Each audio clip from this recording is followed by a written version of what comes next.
Tiga dimensi iman dalam menghadapi corona. Bagi umat beragama, setiap peristiwa mengandung suatu makna teologis dan keimanan masing-masing.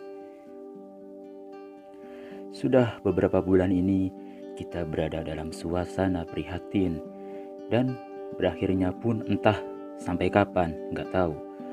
New normal memang sudah diterapkan, mengendorkan pembatasan sosial agar sektor ekonomi mulai berjalan. Namun, wabah corona masih mengancam. Kasusnya masih belum landai dan dampaknya merata ke berbagai segi kehidupan. Banyak kelas menengah yang tiba-tiba bangkrut, jatuh miskin, kaum lemah atau duafa semakin tidak berdaya. Ibadah yang biasanya dilakukan di sarana ibadah atau di masjid ditiadakan untuk sementara. Bagi umat beragama, setiap peristiwa mengandung suatu makna teologis dan keimanan.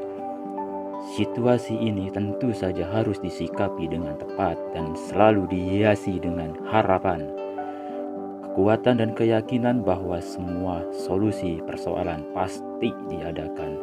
Dengan harapan bekal akan dicukupkan untuk melewati suatu ujian. Buahnya adalah kemuliaan, semakin bertambah keimanan dan menebar suatu kemanfaatan kita. Hanya saja, di sisi lain, ironisnya dalam kondisi seperti ini, setiap kebijakan pemerintah terkesan seolah-olah tidak saling mendukung satu sama lain. Polemik tentang kebijakan kerap membingungkan. Rakyat pun ngeyel menolaknya karena memang bingung dengan kebutuhan, nekat abai dengan kehidupan demi kebutuhan. Di sisi lain, perdebatan teologis muncul ke ruang publik melalui media sosial, misalnya tentang tidak perlu takut dengan corona jika berada di masjid, bahwa sakit dan kematian sudah ditetapkan, tidak perlu takut. Begitu katanya. Menolak fatwa ulama untuk sementara tidak perlu sholat berjamaah dan sholat Jumat. Menuding ulama yang berfatwa kurang ilmu dan tidak beriman kepada takdir. Apabila membaca sikap keberagamaan yang diungkapkan melalui media sosial tersebut, harus diakui bahwa nalar keberagamaan umat Islam masih jauh dari tercerahkan. Ilmu pengetahuan belum menjadi panduan, padahal Islam sejalan dengan ilmu pengetahuan. Oleh karena itu, kita harus menguatkan tiga dimensi iman, yaitu iman individual, iman sosial, dan iman rasional. Iman individual adalah yang pertama. Perlu dipahami bahwa qada dan qadar merupakan hal yang tidak dapat dipisahkan. Menekankan dua elemen penting saling terkait dan harus ada dalam membangun pemahaman tentang takdir. Qada adalah ilmu yang terdahulu, yaitu Allah menghukumi sesuatu pada azali, sedangkan qadar merupakan pelaksanaan perkara yang telah ditetapkan atas makhluk. Artinya bahwa apapun yang terjadi di bumi ini pasti ada sebabnya, termasuk kematian, rezeki, jodoh, dan lain-lain pun tunduk pada hukum ini. Hukum sebab akibat inilah yang kemudian disebut dengan sunnatullah. Dengan kata lain, qada adalah ketetapan yang sudah ditetapkan oleh Allah sebelumnya. Dalam prinsip Islam, segala yang ada di muka bumi ini mengikuti sunnatullah, aturan Allah. Sedangkan qadar merupakan ukuran dari aturan tersebut. Besar kecil ukuran usaha atau ikhtiar dalam mengikuti aturan tersebut akan menentukan hasil. Oleh karena itu, hasil dari usaha inilah yang disebut dengan takdir.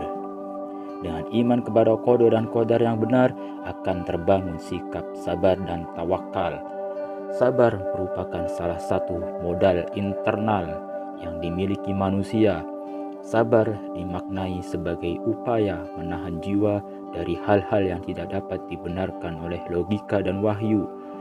Bentuknya antara lain berupa ketabahan menghadapi suatu musibah, menghadapi godaan hidup, dalam peperangan, menahan marah, dan dalam menghadapi bencana yang mencekam. Dalam sebuah proses kehidupan, selain bersabar setelah berjuang sekuat tenaga, manusia harus bertawakal, berserah diri kepada Allah setelah usaha maksimal. Tawakal ini harus dilakukan ketika manusia sudah tidak mampu lagi mengendalikan suatu keadaan. Namun, terkadang banyak muslim yang keliru dalam memaknai tawakal.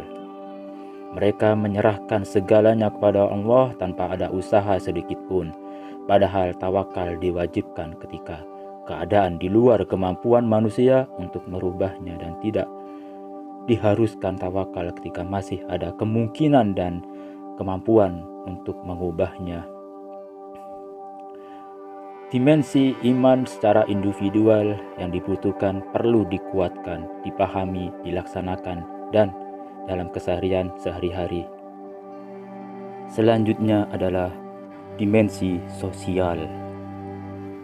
Tidak hanya dimensi individual, iman juga harus berdimensi sosial. Esensi ajaran Islam adalah keselamatan, yang salah satu aktualisasinya adalah peduli sesama. Kepedulian adalah kekuatan, bangunan yang saling mengokohkan. Tidak beriman seseorang jika tidak mencintai saudaranya sebagaimana mencintai dirinya sendiri. Islam mengilustrasikan orang beriman itu satu kesatuan dalam bentuk bangunan. Ketika salah satunya terganggu, akan rusak bagian lainnya. Solidaritas dikokohkan dalam kondisi apapun. Memang untuk berbagi dan peduli tidaklah mudah. Diilustrasikan seperti mendaki sangat berat dan lelah. Mendaki di suatu gunung. Dalam situasi sempit pun kita diminta untuk tetap berbagi, bahkan pada saat kelaparan. Bangun kesadaran kaya dan miskin bukan untuk dipertentangkan, namun untuk dipertemukan dalam bingkai ta'awun. Dimensi sosial keimanan lainnya adalah taat kepada ulama dan pemimpin. Memutus rantai wabah corona harus menjadi kesadaran bersama. Ulama telah memberikan panduan. Pun demikian dengan pemerintah. Pemerintah tentu diharapkan segera memperbaiki kebijakan agar corona segera berlalu.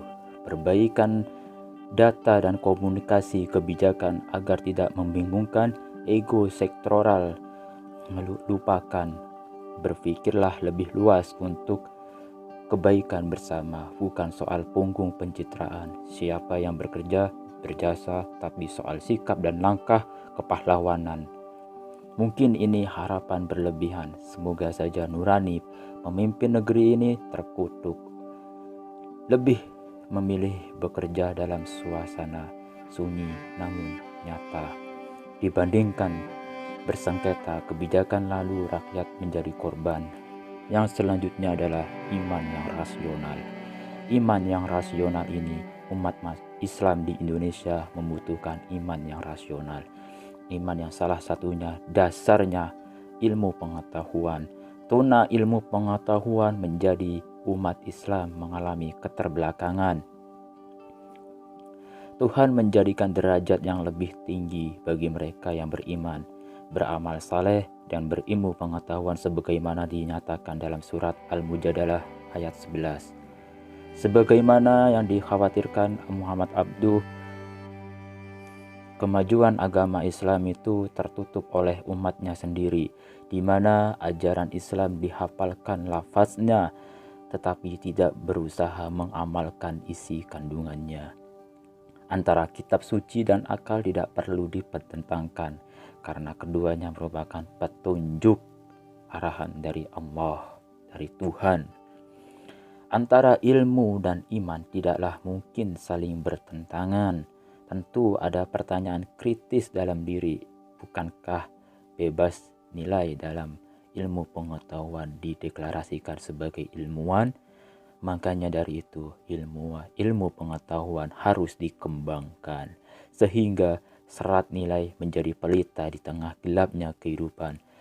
Energi utama kebudayaan dan peradaban mesti diingat. Corona tidak akan hilang hanya dengan doa lisan, tetapi harus dicarikan vaksinnya dan langkah efektif membatasi penyebarannya.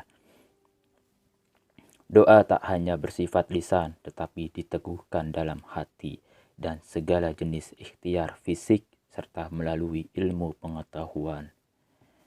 Wallahu alam. Demikian yang dapat saya sampaikan. Wassalamualaikum warahmatullahi wabarakatuh.